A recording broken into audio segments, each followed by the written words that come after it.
Hi, everybody.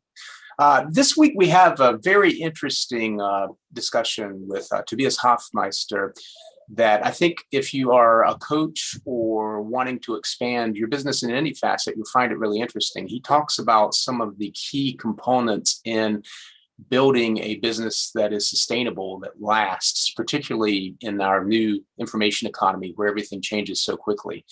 So first, Tobias, if you could give yourself a quick background on yourself, that'd be great. Amazing. Thank you, Steve, for having me today. Absolutely. So yeah, my background is it's multifaceted. Originally coming from the world of engineering and looking a lot into systems and always being fascinated with psychology. I remember being in train stations and always reading like the psychology magazines. But then there was a part of me that just wanted to travel. And so I realized, okay, if I study engineering, it allows me to easily travel the world, kind of build systems, work in the space of renewable energy. And then moving into the space really around building software, building tech startups, and realizing like ultimately everything is shortening in lifetime. Previously, companies lived 100 years, now 50 years.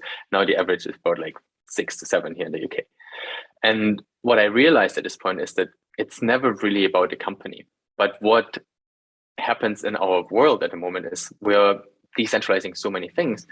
And the companies become places where people feel a sense of community. And it's really the community that we need in order to transform who we are ourselves, transform society at large. And for me, the big awakening into the community space was that when I was in high school, I started working for humanitarian aid foundations and started building communities of students coming together in Germany to then support their peers in former Yugoslavia.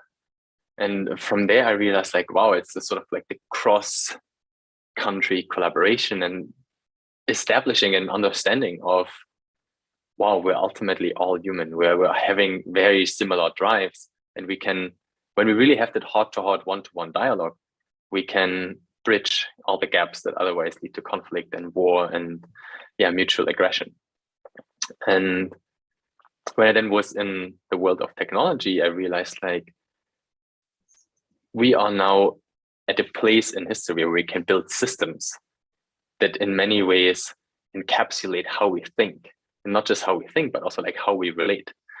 And in the world of tech, then the mindset and the mentality of the founders ripples into how they lead their teams, that ripples into how these teams build technology, that ripples into how people use the technology, because the design choices that the team makes enable or disable certain ways of connecting as humans with one another. And then that informs the next cycle of potential technology founders that are stepping forth.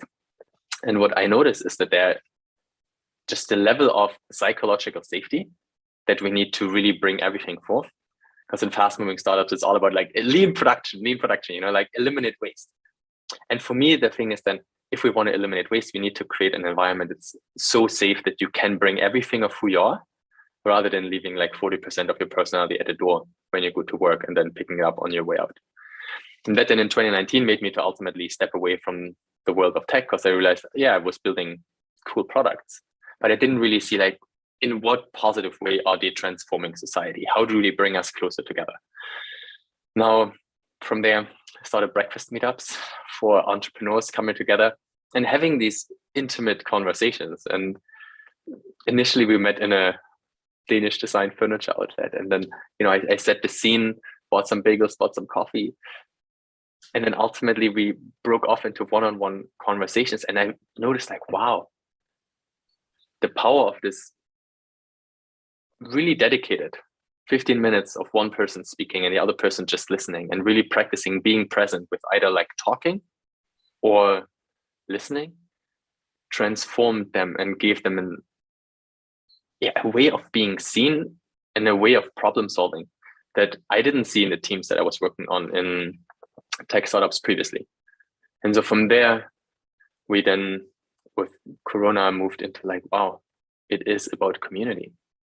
And on my personal journey, I'm coming from a transition of having explored certain addictions for myself, and then realizing with the work of Gabo Mate that ultimately addiction and its opposite, it's not sobriety, but it's connection and community.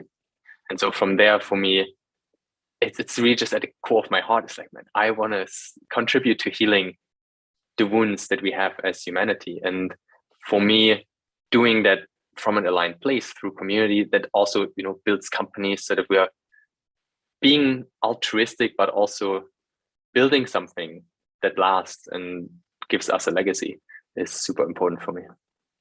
That's awesome. I mean, many mentors I've had in the past have said that with or when I was in the tech industry, they talked about how with the information economy, that virtually any kind of data could be acquired. So if you're selling data, you don't have any competitive advantage. But if you have a community that the people have connection to, that gives them a value that far transcends the data, because it allows them to interact and use the data. So I don't know if I said that right or not, but that's cool. I really appreciate you telling me about your background. What has been your most unusual experience setting up this new company? And what's been, people always like to know what's been the most unusual thing that's happened. So I figured I'd ask that. Yeah, for me, the most unusual is the people we suddenly have access to. A few weeks back, we spoke to one of the most well-paid, like porn stars, for example. And then we've also, it has really given me the opportunity to explore a world that I want to learn about myself.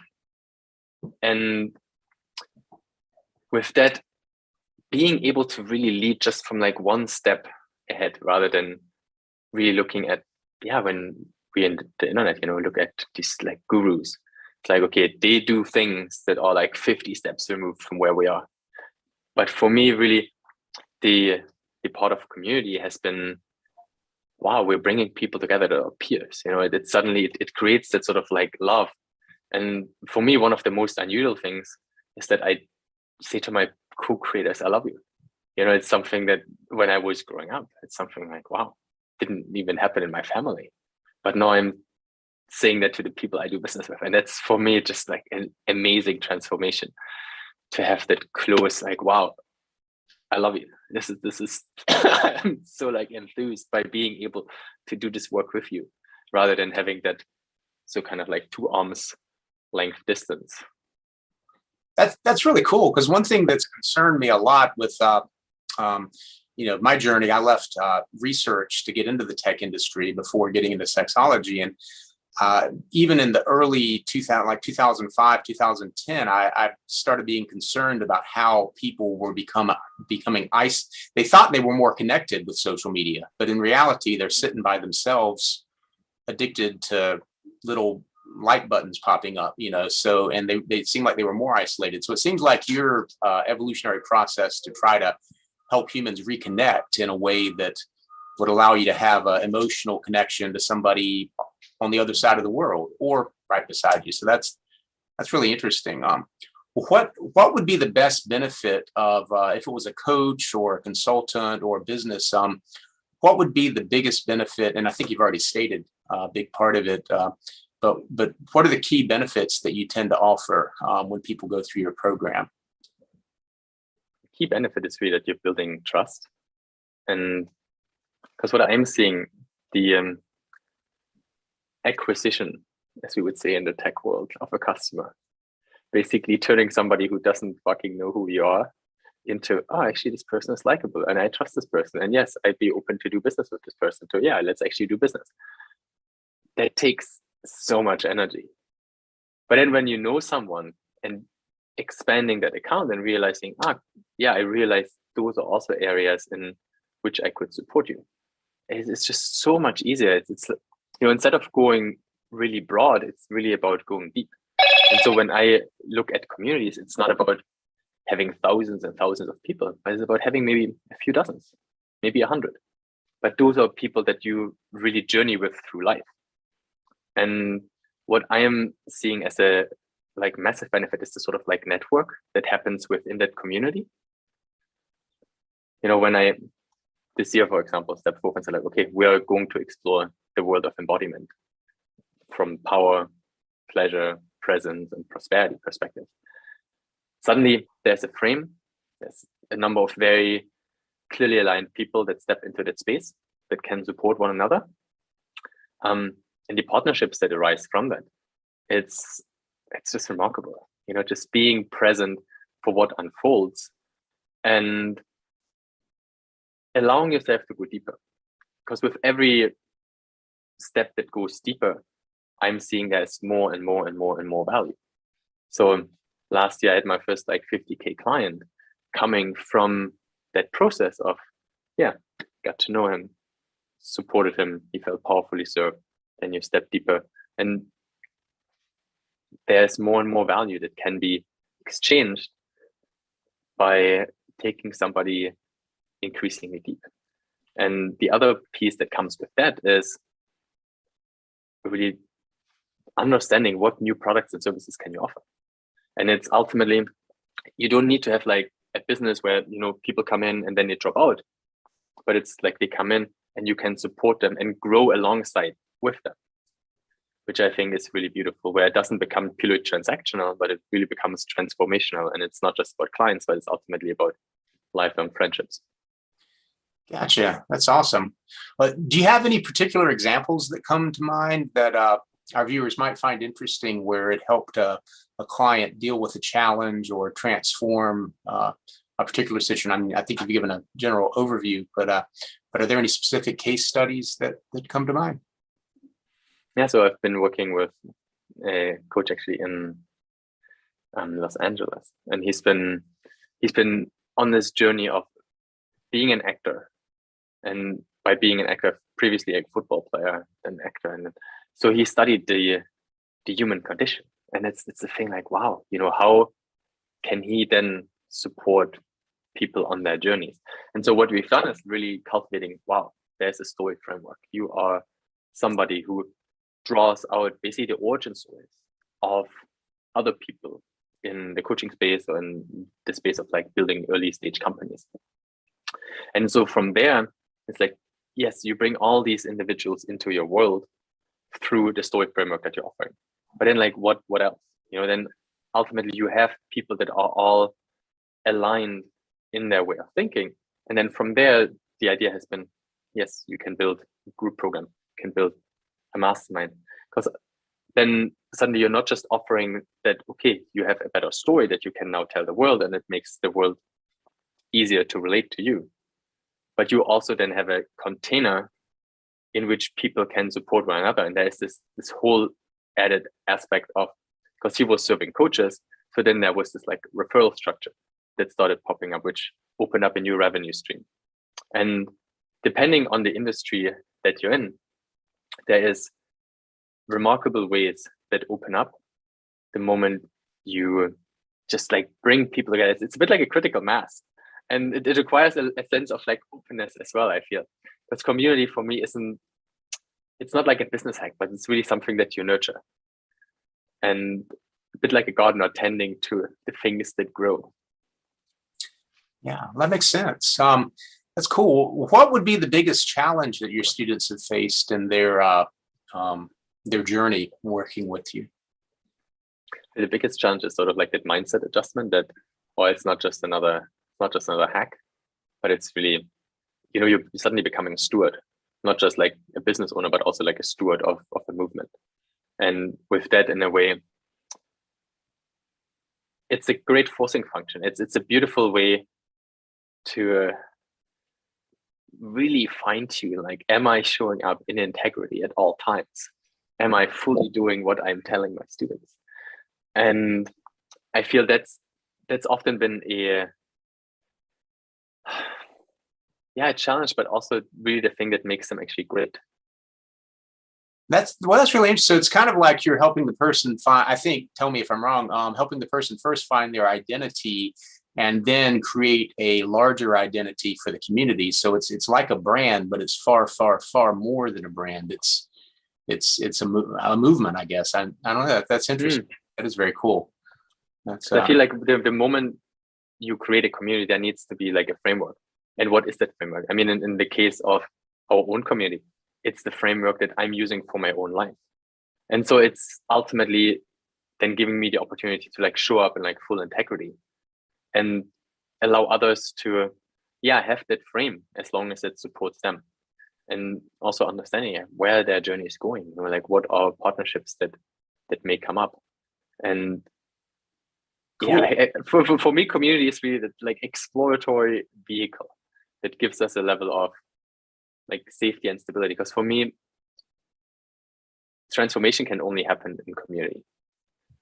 If we are really wanting to grow. And I think that my particular for the coaching industry, having a community around your specific coaching program is like super vital.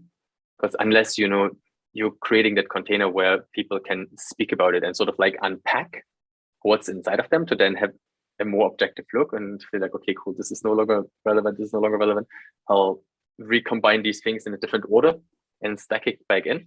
Then you're also scaling the system, because otherwise in I think coaching businesses, the challenge is always you are the bottleneck. You can only serve as many clients as you basically have hours in the day. And then so the moment you have community, you're giving people the opportunity to support one another, which gives them a sense of like, awesome, I am valuable and I can actually support somebody else. And that it just, especially in that coaching process of really looking to develop a skill, or these like triggers for like, wow, this has been successful. And then, it also opens up that whole idea around like group programs, which then again scales the ability to make your movement or your methodology more into a movement. And then, you could train kind of your own trainers. And it's just really exciting to see basically in a community how you also see where your ambassadors are, like who are the people that really believe in what you're doing. And then how do these people allow you to take your methodology into different geographic areas, but also potentially like different areas, different industries, as everybody has sort of like their own journey. And I see all of us are bridge builders in one way or another. Gotcha. What advice would you give? We have a lot of sexologists and pelvic floor physical therapists and many healthcare professionals that watch us, and a lot of different people. If someone was wanting to build a community and take this model, what would be the key advice you would give them? I think it really starts with being very clear, like what is the specific transformation that you're offering as, whether it's erectile dysfunction or whether it's some sort of like pelvic floor training. Be really, really clear, like what it is that you want to bring to the world. And then how we're doing it is creating events around that. Because ultimately community is also a beautiful way to establish authority and credibility. And so have your clear transformation and then invite others who are experts in that field that can speak into this. And now what you're doing is you're on the one hand building a community with other experts, just like you, that you're potentially also wanting to learn from or building like strategic partnerships with. But then you're also creating that community of people that are looking to better understand, okay, how can I overcome erectile dysfunction, or what is erectile dysfunction? And then what you're giving these people is like, wow, you are giving them a space where they're around others. And that already normalizes the disability or the challenge they face in their lives. So the key thing is be clear on your transformation and then implement a tech stack, because they ultimately want to move people from attending your events into a group, whether it's like WhatsApp, Facebook, Telegram, whatever place your people already hang out in. And this is why I think it's exciting. There's this sort of intermediary step where you can move them through a form where they fill out some information, so you get a better understanding who are the people in your community, which is already the first step of getting more clear what are potentially the next products and services that I could create to support that space. And then what you're ending up with is your own lake to fish from. Gotcha. That's very cool. Well, for your students after they complete your programs, I know you have an accelerator coming up here very soon. What do they do after they've completed that? What are the next steps in their evolutionary process? So within the accelerator, it's really taking that, okay, like what's your transformation to setting up the systems to in week 4 running your first event.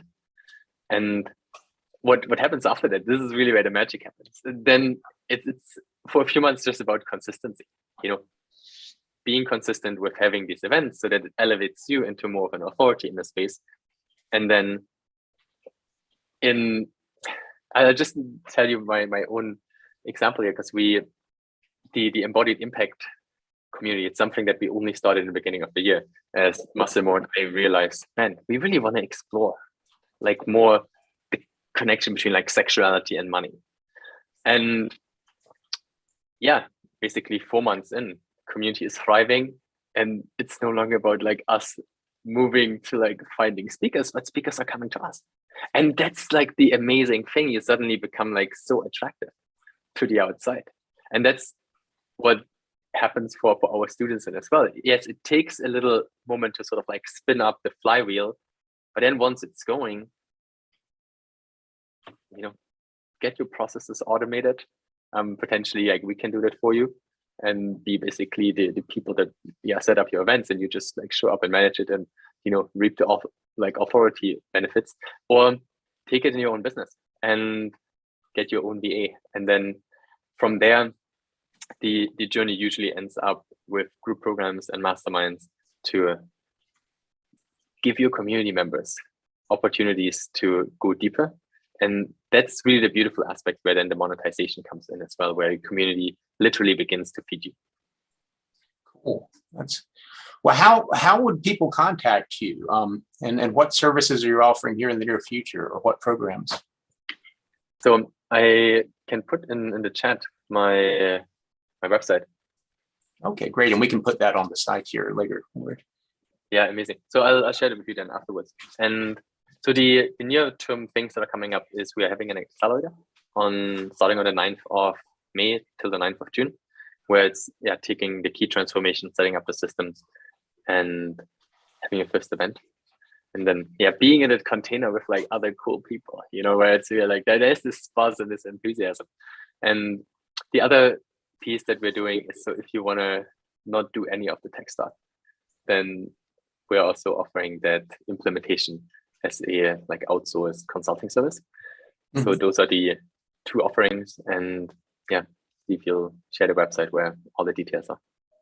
Okay, so you have a intensive program that shows someone how to set this up and implement it and maintain it, but you also, if they're really busy, you have a solution where they just give you the vision they have and you work with them to implement it for them.